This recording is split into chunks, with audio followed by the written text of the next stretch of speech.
risalatan liyabluwakum ayyukum ahsanu amala wa huwal azizul ghafur.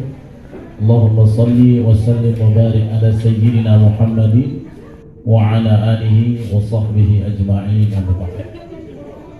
Yang pertama, setelah memuji Allah dengan kalimat alhamdulillah, bersalawat ke atas baginda Nabi dengan salawat yang termulia. Mudah-mudahan kita semua berkumpul di malam bahagia ini, berkumpul juga cita-cita terakhir, melakukan anniversary di surga Allah. Amin ya Rabbal Alamin. Kemudian yang saya muliakan, saya hormati, kami biasa panggil Bang Dharma. Beliau menolak dibilang Pak Dharma karena nanti bilangan umurnya nampak keluar muda lagi, gitu ya. Karena itu betul ya. Kalau beliau bilang dulu masih gagah, sekarang masih gagah nggak Bapak Ibu? Masih ya. Ya, alhamdulillah. Bang Dharma yang kami banggakan sebagai senator perwakilan kami orang Kepri di pusat, sekaligus sahibul hajat, sekaligus sahibul bait yang mengundang kita di acara ini bersama istri tercinta Ibu Rafika dan seluruh keluarga besar yang hadir, para Ustadz Abdul Fatah dan semua Ustadz Amin, Ustadz Herman dari Batam ya Pak Domo dan semua hadirin hadirat yang hadir hari ini. Kita doakan mudah-mudahan beliau diberikan taufik dalam segala amanah, wafaqahullah bisihhah wal afiyah tulal hayah, amin ya rabbal alamin. Begini, karena tadi kalau kami ini sebenarnya reuni juga dulu COVID pertama negara api menyerang itu. Masjid-masjid nggak buka sholat taraweh, saya pun di rumah sama istri. Tiba-tiba beliau nelpon, Ustaz, yuk kita taraweh bersama. Itu 1 tahun lalu ya, 1 tahun lalu.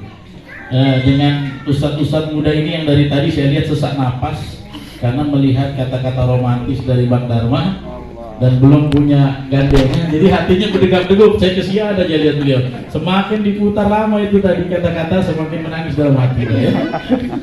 Tapi mudah-mudahan Allah berikan kekuatan. Zawajakumullahu ajilan. Allah berikan jodoh secepat-cepatnya. Amin. Jadi kami sekaligus reuni di sini. Ya, kita kajian surat tafsir surat Yasin. Saya ingat sekali sama dan seluruh keluarga waktu itu belum kenal masker kalau nggak salah waktu itu kita ya. Baru-baru kebijakan masker dan sebagainya. Walaupun qadarullah setelah itu Idul Fitri saya mampir dulu di rumah sakit 1 bulan penuh ya, karena udah di kelok sana kelok sini, COVID-nya datang juga. Tapi alhamdulillah sekarang berkat doa semua Allah berikan kesehatan yang terbaik dan sempurna dari sisinya. Alhamdulillah. Alhamdulillah. Kemudian kesempatan malam hari ini karena tadi beliau dari 3 bidadari, terpilihlah cuma 1 bidadari surga, yaitu Bu Rafika. Ya 3 tadi kandidatnya ya. Berarti saya agak menang sedikit dulu, saya 4 gitu. Enggak ya. Jadi 3 ini memang persaingan yang berat. Tapi pilihan itu jatuh di orang yang teristimewa. Orang yang dipilih beliau dan pilihan Allah. Kadang-kadang sesuatu itu kita inginkan tapi bighairi takdirillah, belum takdir Allah. Tapi apa yang beliau ikhtiarkan sampai sekarang 20 tahun ini nggak gampang loh, benar. Saya aja masih OTW setengahnya. Ustadz Amin yang lain-lain mungkin lebih banyak pengalaman, makanya saya ngomong ini malu juga sama diri sendiri. Saya baru OTW mau 10 tahun.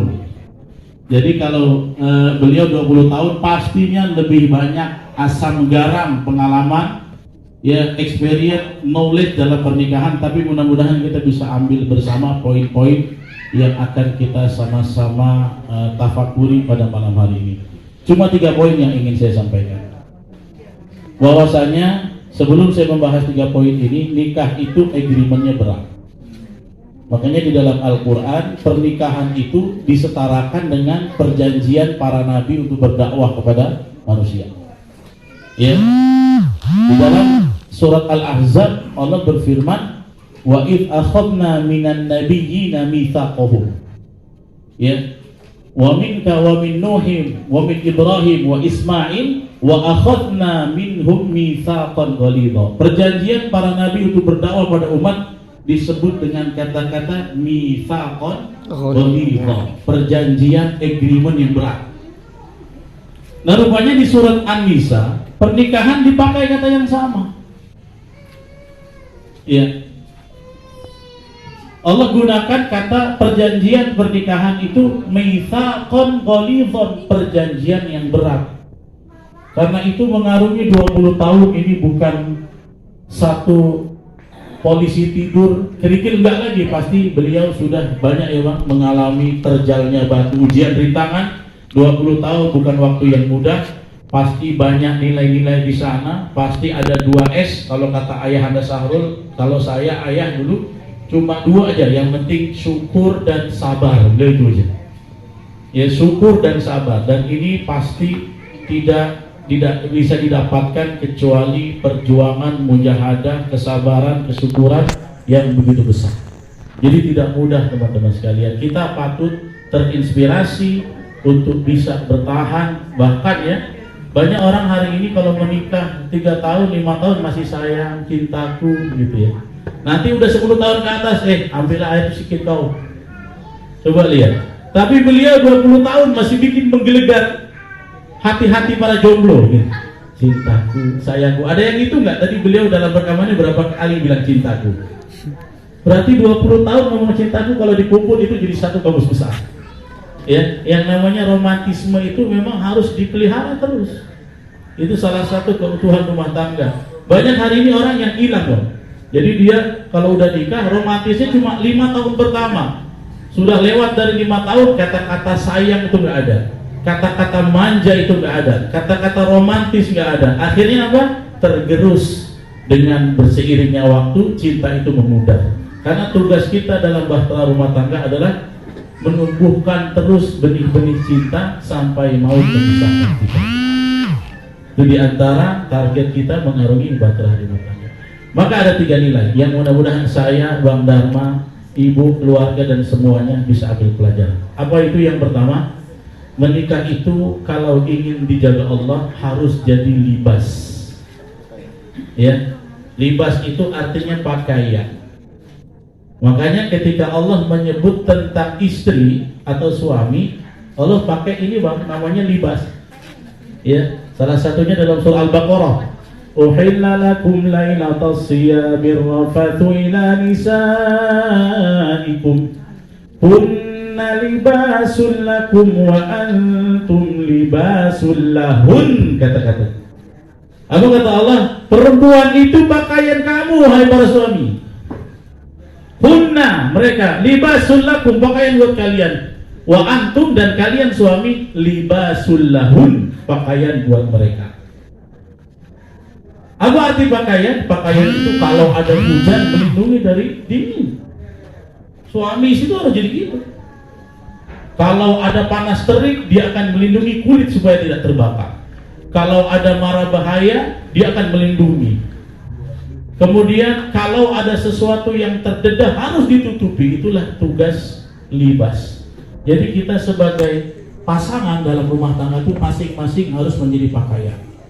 Pakaian itu kalau satu sisi ada yang kurang, ditutup.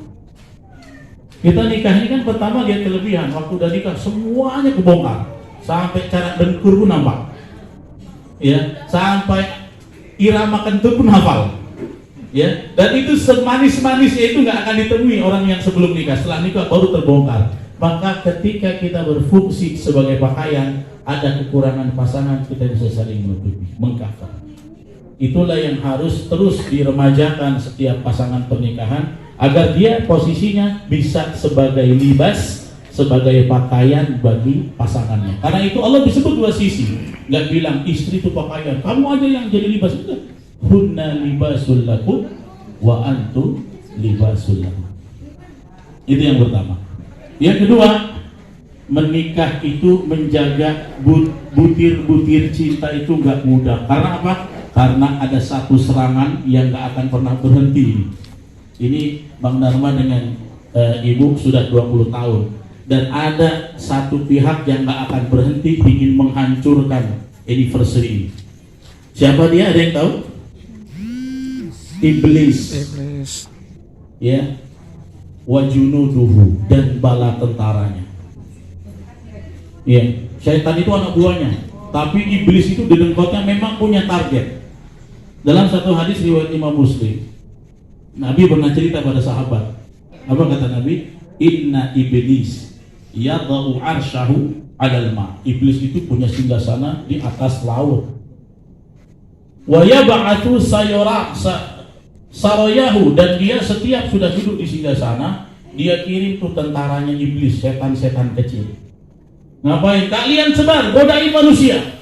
Nanti udah malam setoran dia, laporan. Jadi iblis aja punya target, setan-setan itu goda manusia, laporan sama pemimpinnya. Dalam hadis sahih riwayat Muslim, kemudian datanglah salah satu tentara syaitan, lapor Pak Iblis. Iya. Qad fa'altu kadza wa kadza. Aku sudah bikin orang ini maksiat itu. Kata para ulama hadis, orang ini dibikin sholatnya malas, dibikin mulutnya berdusta. Fa'altu kadza. Kata Raja Iblis apa? Ma fa'alta syai'an. Belum apa-apa kau. Pergi lagi kau. Kau baru godaan yang sedikit. Datang lagi iblis yang lain. Ya yaji'u ahaduhum. Datang lagi yang satu lapor, aku sudah membuat orang ini bermaksiat. Kemudian kata Raja Iblis, ma fa'alta syai'an, belum, pergi lagi, belum paten lagi. Terakhir datang satu syaitan, curuk. Apa kata dia? Qad fa'altu wa ma taraktu ya baina zawji wa imra'atihi wa farraqtu bainahuma, atau kama qala Rasul. Wahai Raja Iblis, lapor, aku sudah berhasil menceraikan dua anak manusia antara suami dan istrinya. Apa kata Raja Iblis? Fayudadihi, kamu duduk sebelah saya. Ni'ma anta itu kalau bahasa Melayunya, oh yang paling paten. Ni'ma anta itu udah kata pujian. Yang lain disuruh dinas lagi, tapi yang berhasil menceraikan dua anak manusia, Raja Iblis puji. Ni'ma anta, nggak ada yang paling mantap kecuali engkau. Kenapa? Qad farraqtu baina zauj wa imra'atihi. Aku telah membuat cerai antara satu laki-laki dengan perempuan. Dan ini godaan gak akan habis. Ya, makanya Bang Dharma 20 tahun itu ilmu sabar syukurnya itu yang kita bisa ambil juga, kita refleksikan. Kalau tanpa dua itu susah. Kita nikah kan yang kurang-kurangnya kelihatan di atas 10 tahun. Maka kita harus terus berjuang betul-betul, jangan sampai si pihak ketiga ini mengambil alih di tengah-tengah bahtera rumah tangga kita dan dia mendapatkan apresiasi. Kenapa sih menceraikan dua manusia itu gawat banget? Ya karena dampaknya ada yang gara-gara cerai jadi pelacur, kan gitu kan? Ada yang gara-gara cerai murtad, ada yang gara-gara cerai bunuh diri masuk penjara. Banyak dampaknya daripada perceraian. Makanya di dalam Islam itu halal, tetapi ghadabullahu alaihi, Allah murka orang yang cerai. Nah ini makanya saya sendiri juga ambil pelajaran, mudah-mudahan saya bisa seperti beliau sampai 20 tahun sampai Allah memisahkan dengan takdirnya. Ya tentunya kita harus ingat ada pihak-pihak yang ingin merusak bahtera rumah tangga kita. Kita harus bergandeng tangan dengan pasangan kita agar bisa memproteksi serangan mereka. Yang ketiga, dalam surat Yasin, anniversary itu ada juga disebut dalam Quran, cuman bahasanya dengan bahasa reunian di surga. Ya, ini harus jadi target pernikahan kita. Jadi nanti satu hari saya ingin merasakan anniversary di surga Allah. Amin. Ya. Ayatnya apa? Bapak Ibu yang sering yasinan pasti apa? Ya, Allah sebut pasangan kamu di surga. Jadi kalau ada yang tanya, Ustaz, mungkin nggak istri ketemu sama suaminya? Pasti ketemu. Kenapa? Karena dalam Quran sudah sebut dengan kata azwaj. Bahkan dalam Quran bukan cuma pasangan, ya, ahli juga disebut. Ahli itu keluarga besar, bisa anak. Tapi kalau azwaj itu spesifik dalam bahasa Arab, jamak dari zauj, artinya pasangan. Apa kata Allah dalam surat Yasin? Inna ashabal jannati yawma fi syugulin fakihun. Tentang surga. Inna ashabal jannah, sesungguhnya penghuni surga, ya, pada hari itu dia akan sibuk dengan sesuatu yang menyenangkan. Fi syugulin fakihun. Di surga itu nggak ada yang nyedih. Pipi saja nggak ada di surga. Ini hadisnya jelas. La yabulun wala yatabawwatun. Orang di surga nggak BAB, nggak BAK, nggak ada kenyang. Yang ada apa? Sendawa. Nanti kita kapan-kapan bahas. Karena waktu itu bahas surat Yasin sampai ke sini. Ramadannya keburu habis ya. Nah, ini tentang nikmat surga yang Allah gambarkan dalam surat Yasin. Kemudian kata Allah ketika bilang penduduk surga itu akan enak-enak, ayat selanjutnya Allah sebut apa? Inna ashabal jannati yawma fi syugulin fakihun hum wa azwajuhum lihat fi dhilalin 'alal araiki muttaqiun hum mereka ahli surga wa azwajuhum dan pasangan-pasangan. Mudah-mudahan teori kita semua di surga. Amin ya Fi rabbal dhilalin di bawah naungan yang sejuk, pohon surga. Alal araiki muttaqiun di atas dipan-dipan duduk itika. Itika itu duduknya ahlu surga. Gimana caranya? Nabi pernah praktekin kayak berbaring di atas tangan kanan. Itu duduknya ahlu surga. Dan gak sampai di situ, ketemu kan berarti hum wa azwajuhum. Dan Allah kasih makanan-makanan surgawi yang lebih dahsyat mungkin dari apa yang beliau sudah susah payah sajikan buat kita malam ini. Kita doain mudah-mudahan berkah semua. Apa kata Allah? Lahum fiha fakihatun wa lahum ma yadda'un salamun qawlan min rabbir rahim. Habis itu baru Allah cerita tentang neraka. Ya, di dalamnya mereka dapat buah-buahan, bahkan apa yang mereka mau tanpa usaha, cuma terbersit Allah kasih. Jadi yang ketiga, kita harus punya target bagaimana ya hum wa azwajuhum, kamu dan pasangan-pasangan kamu menjadi min ahlil jannah. Tugas kita menikah, mempersunting seorang laki-laki. Bang Dharma tugasnya bawa Bu Rafika sampai ke surga sama anak-anak reuni anniversary di surga Allah. Begitu juga Bu Rafika mensupport, menguatkan Bang Dharma agar selalu target surgawinya adalah menjadi target utama dari tugas-tugas yang lain. Dan semua kita pasangan ini. Ya, nikah itu bukan saya ngasih biologis, ngasih bukan itu, cuma itu keperluan. Tujuannya adalah kita bertemu di dunia dan Allah sambungkan lagi kebersamaan kita di surga Allah. Hum wa azwajuhum fi dhilalin 'alal araiki muttaqin. Ini tiga hal. Saya terinspirasi spontan karena tadi beliau bilang 3 bidadari.